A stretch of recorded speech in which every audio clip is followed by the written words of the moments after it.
Felipe. I-welcome natin si Yachang sa sarili ng bayan. Okay. Di ba ikaw ni Honji? Ni Honji. Okay. Siya po ang kauna-unahang artistang Hapon sa Pilipinas. Yan, salamat.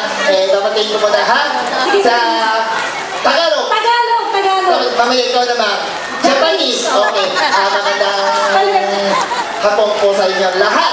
Pero sa iyo pa, kahit umulang po, maraming payong. No? Pero may tinda ba ng payong dito?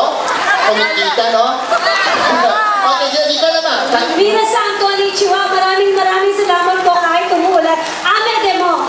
Nihongo. Nihongo? Nihongo wa karimasen. Minasan, aisero! Ayan! Diba?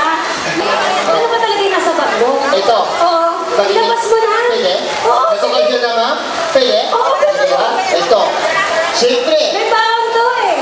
Pumunta ko dito sa Japan para sa itong fish na ito. No? Kaya dinala ko ng pasalubong. Galing sa Pilipinas. Ang tanong pa. Ano? Ito. Ayan. Sili ko. Sige. Paano mo siya ibibigay ngayon? Gusto niyo? Ano ba yun? Ganito yan eh. Ang sili ko, palatahan ko natin. Ano? Naging gold record na. Ah, gold record daw ang sili ni Yachang. 18K. Yes, hindi. Medyo, matagal na, no? Matagal na. 4 years na. 4 years ka na sa Pinas? Walang bumili. Wala ako ang bumili. 4 years ka na talaga? Matagal pala, ano? Overstay ka to na? Okay, sino gusto?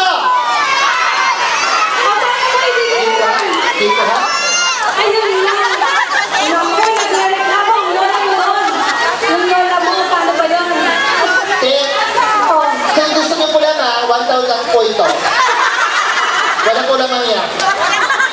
Kung saan niyo po?